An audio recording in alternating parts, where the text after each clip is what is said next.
मेरे प्यारे प्रतियोगी परीक्षार्थियों, मैं राम कृपाल आज आपके सामने कुछ चर्चाएं करूंगा। आज तारीख हो गई 27 दिसंबर। जहां तक मुझको जानकारी है कि आज ही के दिन अंतर्राष्ट्रीय मुद्रा कोष की स्थापना 1945 में हुई थी। अंतर्राष्ट्रीय मुद्रा कोष अल्पकालीन ऋण प्रदान करता है। अंतर्राष्ट्रीय मुद्रा कोष का मुख्यालय वाशिंगटन डीसी में है। अंतर्राष्ट्रीय मुद्रा कोष के वर्तमान समय में 191 सदस्य हैं।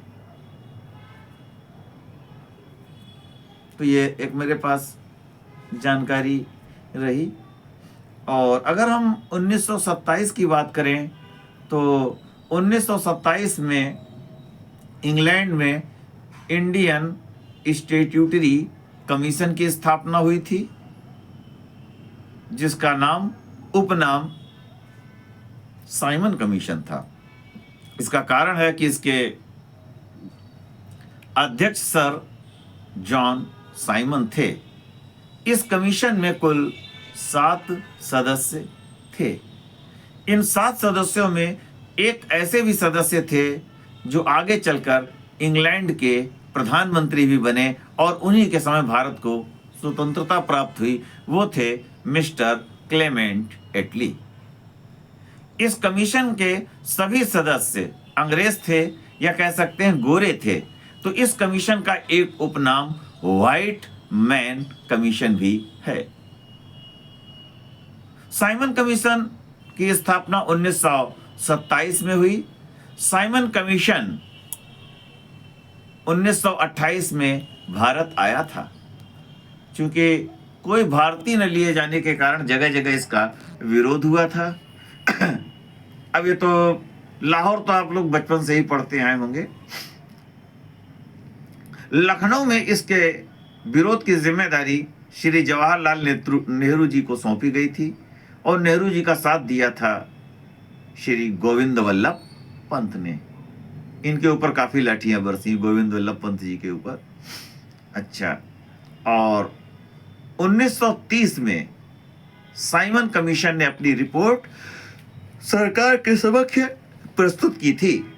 सर शिवस्वामी अय्यर ने इस कमीशन की रिपोर्ट को रद्दी की टोकरी में फेंकने लायक बताया था।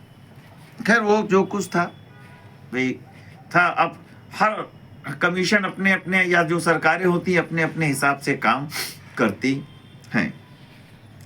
अच्छा, अभी कल जो है भारत के पूर्व प्रधानमंत्री डॉक्टर मनमोहन सिंह जी का निधन हो गया। ऐसा समाचार आज अखबारों में पढ़ने को मिला। डॉक्टर मनमोहन सिंह 2004 से 2014 तक भारत के प्रधानमंत्री रहे। ये आरबीआई के गवर्नर भी रह चुके हैं।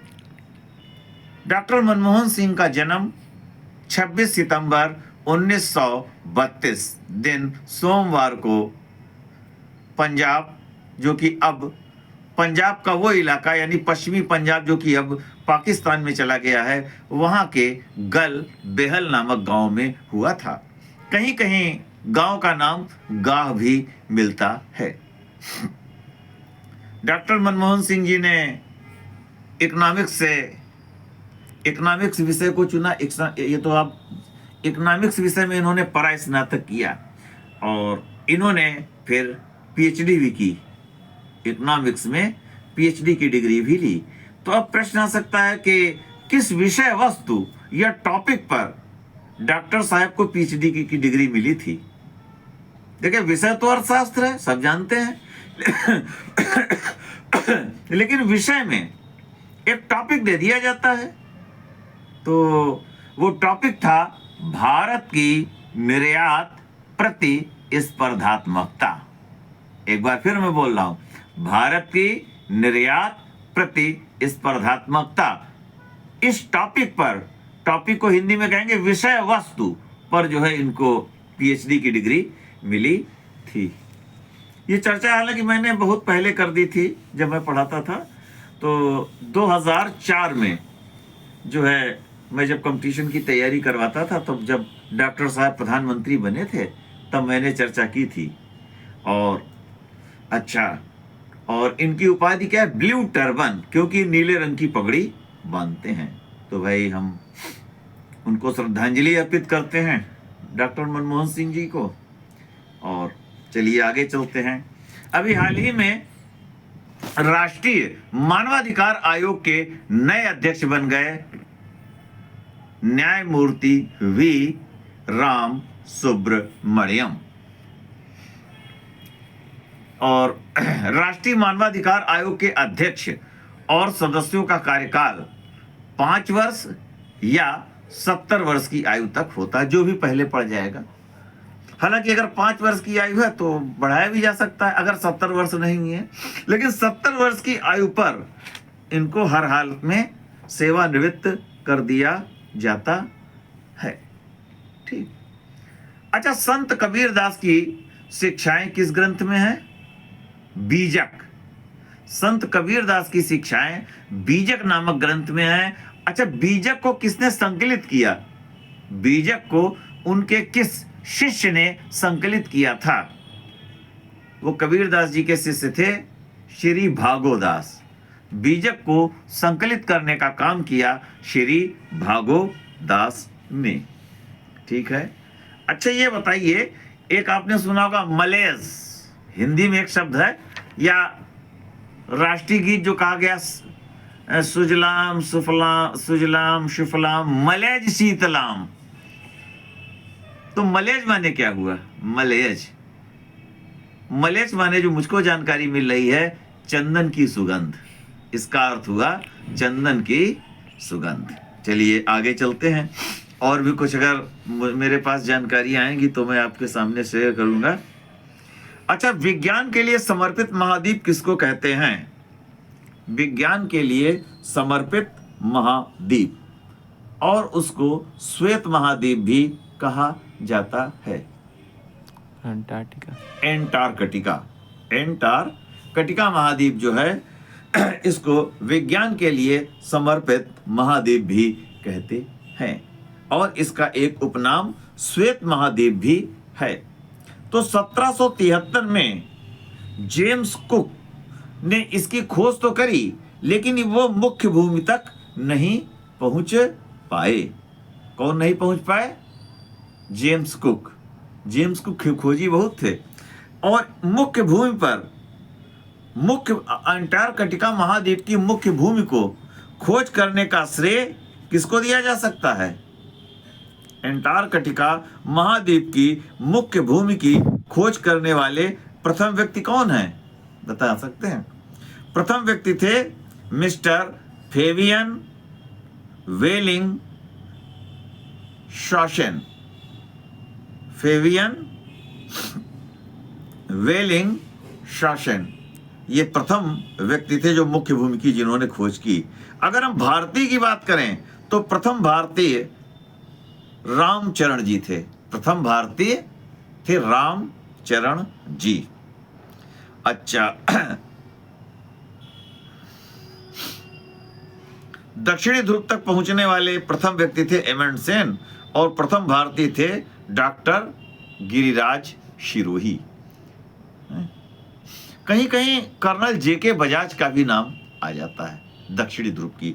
वैसे तो उत्तरी ध्रुव की अगर हम बात करें तो उत्तरी ध्रुव पर सबसे पहले पहुंचे रॉबर्ट पियरी, और प्रथम भारतीय जो उत्तरी ध्रुव पर पहुंचे मिस्टर संजय थापर। और दक्षिणी ध्रुव की बात करें तो वैसे दक्षिणी ध्रुव पर पहुंचने वाले पहले व्यक्ति थे मिस्टर रोनाल्ड एमंडसेन। और वैसे एंटार्कटिका में जो भारतीय डॉक्टर कौन, गिरिराज किशोर जी गए हैं, सिरोही जी गए हैं, और इसमें एक मैंने एक जगह पढ़ा था कर्नल जेके बजाज थे दक्षिणी ध्रुव पर। ठीक। अच्छा, एंटार्कटिका का 98% भाग बर्फ से ढका रहता है। और क्योंकि जनसंख्या यहाँ रहती नहीं है तो इसको निर्जन महाद्वीप भी कहते हैं। और क्या कहना चाहिए, ग्रीष्म ऋतु और शीत ऋतु में महाद्वीप का अलग अलग आकार हो जाता है। ग्रीष्म ऋतु में और शीत ऋतु में महाद्वीप का आकार अलग अलग हो जाता है। तो इस कारण इसे गतिशील महाद्वीप भी कहते हैं। क्या कहते हैं? गतिशील महाद्वीप कहते हैं। ठीक है। अच्छा, बाकी तो मैंने आपको जानकारियां दी। वैसे भारत ने अपना पहला अभियान दल जो है वो डॉक्टर सईद जहूर कासिम के नेतृत्व में भेजा था और ये जनवरी 1982 से इसने अपना काम शुरू किया था। ठीक है, डॉक्टर जेड कासिम। एंटार्कटिका महाद्वीप की सबसे लंबी पर्वत श्रृंखला क्वीन मॉड पर्वत है। कौन सी? क्वीन मॉड पर्वत। और सबसे ऊंची चोटी है माउंट विंसन मैफिफ। ठीक। अच्छा, एंटार्कटिका महाद्वीप का एकमात्र सक्रिय ज्वालामुखी माउंट इरेबस है। ठीक। अच्छा, रॉस सागर ये एंटार्कटिका महाद्वीप में पड़ता है। अच्छा, ये आगे चलते हैं। डॉप्सन इकाई में क्या किया जाता है? डॉप्सन इकाई का प्रयोग किस लिए करते हैं? ओजोन जो परत है उसको नापने के लिए डॉप्सन इकाई का प्रयोग किया जाता है। ओजोन परत। अच्छा, अंतरराष्ट्रीय न्यायालय कहाँ स्थित है? पता ही होगा, हेग। नीदरलैंड के एक शहर हेग में अंतरराष्ट्रीय न्यायालय है। इसके जो न्यायाधीश होते हैं उनकी संख्या 15 है और न्यायाधीशों का कार्यकाल 9 वर्ष का होता है। ठीक। अच्छा,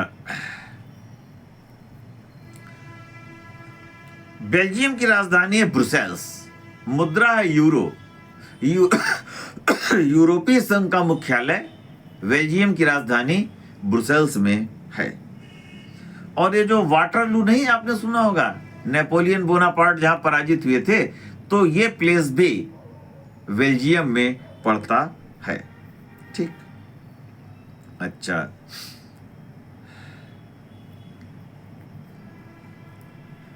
नॉर्वे की राजधानी ओस्लो और मुद्रा है क्रोनर। तो नॉर्वे जो है ये मध्य रात्रि के सूर्य का देश कहलाता है और शांति का नोबेल पुरस्कार नॉर्वे की संस्था देती है। ठीक। कहाँ की संस्था देती है? नॉर्वे की संस्था। इटली की राजधानी रोम। केंद्रीय वो विश्व खाद्य एवं कृषि संगठन या विश्व खाद्य संगठन, इसका मुख्यालय रोम में है। रोम टाइबर नदी के किनारे है। ठीक है, तो मैंने ये चर्चाएं की हैं। अच्छा, पुस्टेज, कहाँ के घास के मैदान पुस्टेज कहलाते हैं? हंगरी। हंगरी में घास के मैदान पुस्टेज कहलाते हैं। अच्छा, चलिए, हंगरी में घास के मैदान क्या कहलाते हैं? पुस्टेज कहलाते हैं। ठीक। अच्छा,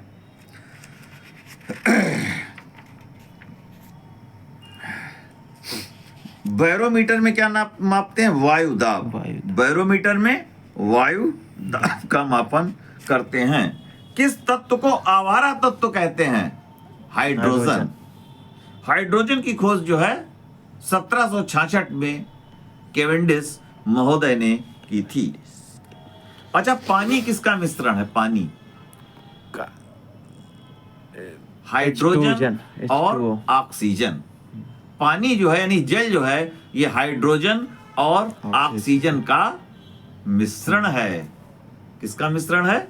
हाइड्रोजन और ऑक्सीजन का मिश्रण है पानी या जल। ठीक है, जहां तक मुझे जानकारी है 1781 में ये जानकारी 1781 में केवेंडिश महोदय ने इस बात को बताया था। अच्छा, पानी जो पिया जाता है इसका तत्सम क्या होगा? पानी का तत्सम पानी मतलब वैसे पानी में बड़ी ई की मात्रा लगेगी और पानी में छोटी ई की मात्रा। पानी में छोटी ई की मात्रा। देखिए, मैं कोशिश कर रहा हूं कि बोर्ड आ जाए जल्दी। तो फिर मैं कुछ चीज़ें फिर जब बताऊंगा तो बोर्ड के माध्यम से भी बता दूंगा। लेकिन अभी आप लोगों को इसलिए ऐसे मैं बताता हूं कि जब आप सुन लेंगे कोई चीज़ तो आपकी समझ में और जल्दी आएगी। जब दोबारा आप सुनेंगे, तिबारा सुनेंगे, जब बोर्ड पे देखेंगे तो फिर आपको भूलेंगे नहीं। लेकिन अगर अभी आप सुनते रहेंगे तो आपको मैं उम्मीद करता हूं कि ज़्यादा लाभ मिलेगा। अच्छा, चलिए आगे चलते हैं। अच्छा,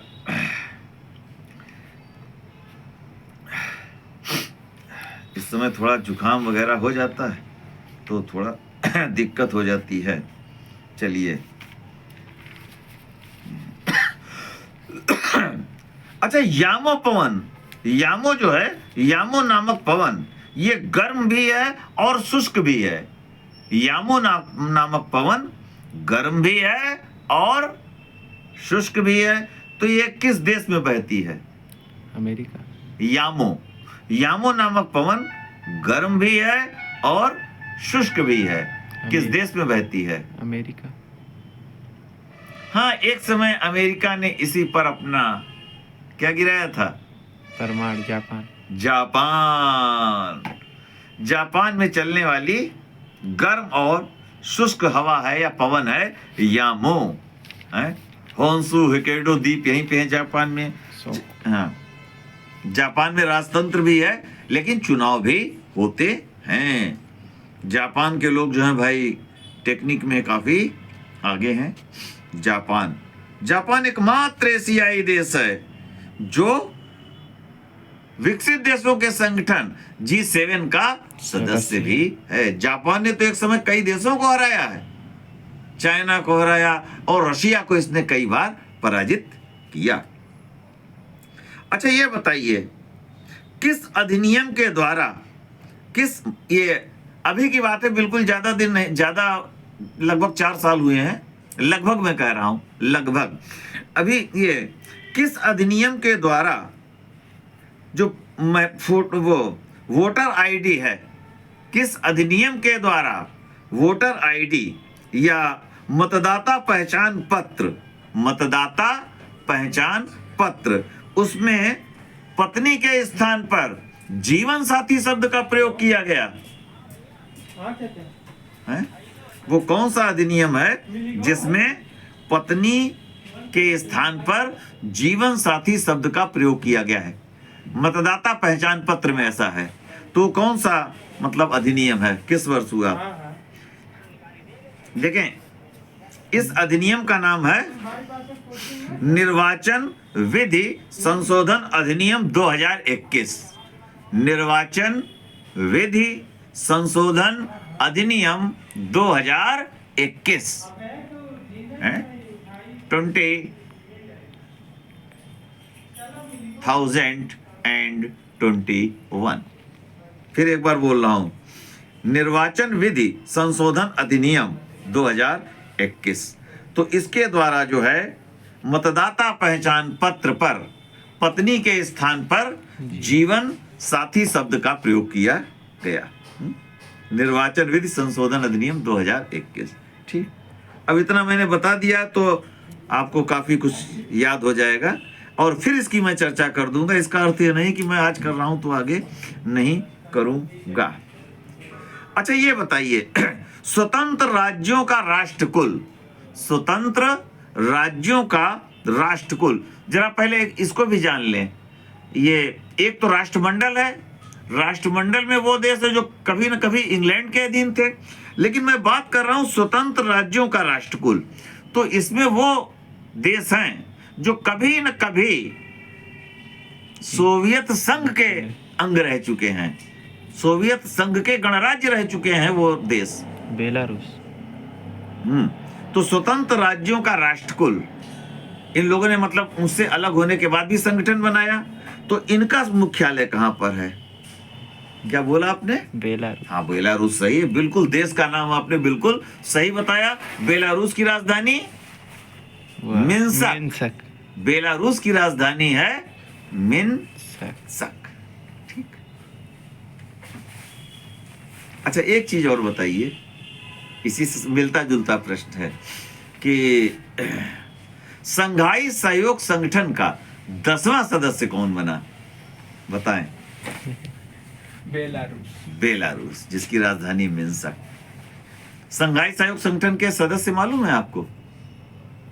देखिए, पहले इतने सदस्य थे इसमें? 5। कितने थे? हाँ, जोर से बोल दे। बोल तो दिया 5। नहीं, ऐसा सुन भी तो ले। 5। रूस, चीन, किर्गिस्तान, कजाकिस्तान, तजाकिस्तान। फिर 2001 में इसका 6ठा सदस्य बना उज्बेकिस्तान।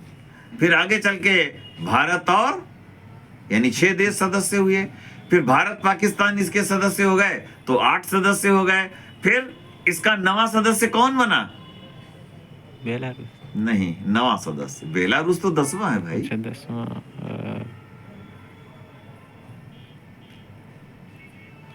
बांग्लादेश। बांग्लादेश इसका मेंबर नहीं है।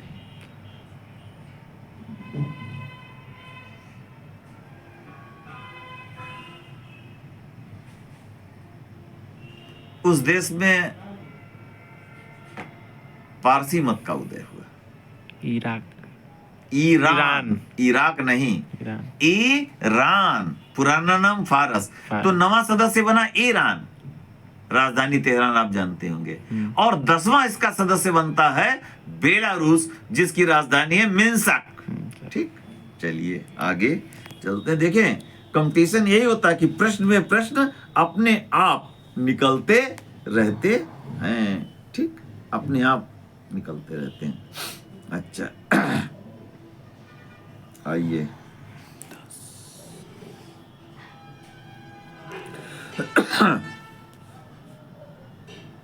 कौन से सूफी संत गयासुद्दीन तुगलक, जो कि सुल्तान थे, उनके दामाद भी थे? एक सूफी संत ऐसे हुए हैं कि जो कि गयासुद्दीन, मेरे मुंह से गयासुद्दीन तुगलक निकल गया, गयासुद्दीन बलवन, गयासुद्दीन बलवन, जिनका शासन काफी सख्त माना जाता है।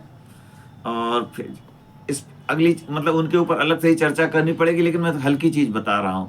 जिन्होंने नवरोज त्योहार मनाना प्रारंभ किया था, सिजदा पैबोस परंपराएं प्रारंभ की थी, हैं? और क्या कहना चाहिए, दीवाने अर्ज, जो कि सैनिक विभाग था, उसकी अलग से स्थापना की। गयासुद्दीन बलवन, गयासुद्दीन बलवन। तो इनका शासन काफी कठोर था शासन, लेकिन अच्छा भी माना गया था, काफी सुधार आ गए थे। तो बलवन के वो दामाद थे। गयासुद्दीन बलवन के कौन से सूफी संत थे जो दामाद भी थे? और वो जो थे सूफी संत, निजामुद्दीन औलिया के गुरु भी थे, उस्ताद भी थे। वो कौन थे? बाबा फरीद। बाबा फरीद जो सूफी संत थे, जिनका वर्णन गुरु ग्रंथ साहिब में भी है, तो ये निजामुद्दीन औलिया के गुरु थे। पूरा नाम था बाबा फरीद गज ए शक्कर। बाबा फरीद गजे शक्कर है, तो उनके दामाद भी थे। ठीक है, इनकी कर्म स्थली थी अजोधन। अजोधन, ठीक। चलिए, अजोधन इस समय पड़ता है पाकिस्तान में। अजोधन इस समय पड़ता है पाकिस्तान में।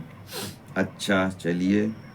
संत ज्ञानेश्वर, जो कि 1296 के आसपास हुए हैं, तो इनका कार्यस्थल क्या था? महाराष्ट्र। महाराष्ट्र है? अच्छा, चलिए, समय धीरे धीरे कम हो रहा है, लेकिन मैं जल्दी जल्दी इसको समाप्त करने की चर्चा करता हूं। हिंदी में आ जाए, रूपक किसका पर्यायवाची होगा? रूपक, रूपक, रूपक चांदी का पर्यायवाची है। रूपक किसका पर्यायवाची है? चांदी का पर्यायवाची है रूपक। अच्छा, चांदी के समान, चांदी के समान इसका क्या मतलब हुआ? चांदी के समान कोई कपड़ा हो गया, कोई चीज हो गई। रुपहला, कोई वस्त्र हुआ, नहीं कहते वो रुपहला वस्त्र पहने थे चांदी के समान, या कोई चीज हो नहीं गई जी। तो चांदी के समान, इसके लिए कौन सा शब्द आएगा? रुपहला। क्या आएगा? रुपहला। ठीक, चलिए। अच्छा, अलीगढ़ में, अलीगढ़ सर सैयद अहमद खान ने अलीगढ़ में Aligarh Anglo Mohammedan oriental college की स्थापना की। तो पहले इसका क्या नाम रखा गया था, फिर बाद में पढ़ा? मदर सतुल उलूम, मदर सतुल उलूम, इसका नाम ये रखा गया। फिर जब कॉलेज का दर्जा मिला तब ये नाम रखा उन्होंने Aligarh Anglo Mohammedan oriental college. और फिर इसी का नाम आगे जब 1920 में क्या बन गया? अलीगढ़ मुस्लिम विश्वविद्यालय। ठीक, अलीगढ़ मुस्लिम विश्वविद्यालय। अच्छा, अलीगढ़ के किस व्यक्ति ने काबुल में स्वतंत्र सरकार बनाई है 1915 में? राजा महेंद्र प्रताप, और उसके प्रधानमंत्री बने थे श्री बरकत उल्ला। वो राष्ट्रपति बने राजा महेंद्र प्रताप, और ये श्री बरकत उल्ला। ठीक है। अच्छा, विटामिन B9, इसका रासायनिक नाम क्या है? विटामिन B9, फॉलिक अम्ल, फॉलिक अम्ल, विटामिन B9, फॉलिक अम्ल इसका रासायनिक नाम है। अच्छा, अंबर, अंबर माने कपड़ा भी हुआ, और अंबर माने आकाश भी हुआ। ठीक है। अच्छा, टीबी बीमारी, इसका रोग कारक कौन सा बैक्टीरिया है? Mycobacterium tuberculosis. ये टीबी का क्या है? रोग कारक बैक्टीरिया कह सकते हैं, माइकोबैक्टीरियम ट्यूबरक्लोसिस। ठीक। अच्छा, चलिए चलते चलते। अच्छा, एक जगह एक स्थान का नाम है देव, तो वहां पर सूर्य पूजा होती है, सूर्य महोत्सव भी होता है और सूर्य की पूजा होती है। तो देव नामक स्थान किस प्रदेश में है? देव पुरी? नहीं नहीं, देव नामक स्थान किस प्रदेश में है? पुरी में कोणार्क है, आपकी बात हम मान रहे हैं, लेकिन देव नामक स्थान जहां पर सूर्य महोत्सव भी होता है और सूर्य पूजा के लिए भी प्रसिद्ध है, तो किस प्रदेश में है? बिहार। हाँ, बिहार में है। छठ पूजा। हाँ, छठ पूजा होती है, बिल्कुल आपका सही उत्तर है। ठीक है। अच्छा, छठ पूजा ये वहीं का है, सूर्य देव की पूजा। हाँ, सूर्य देव की पूजा होती है, और साथ में भाई क्या कहना, सूर्य महोत्सव भी होता है। ठीक, अब आइए हम लोग एक उपनाम की चर्चा करें, उसी के साथ समापन। हिटमैन किस खिलाड़ी का उपनाम है? हिटमैन रोहित शर्मा। श्री रोहित शर्मा। चूंकि आप लोग खेल के शौकीन हैं तो इसलिए ये भी कर देते हैं। तो भाई, भारतीय सांख्यिकी संस्थान कहाँ पे है? कोलकाता। देखिए, संस्थान की बात हो रही है, वैसे तो कार्यालय मुख्य रूप से दिल्ली में है। कार्यालय कहाँ पे है? दिल्ली में, और उप कार्यालय कोलकाता। लेकिन बात हुई संस्थान की, तो मैं यहीं अपनी वाणी को विराम देता हूं। धन्यवाद।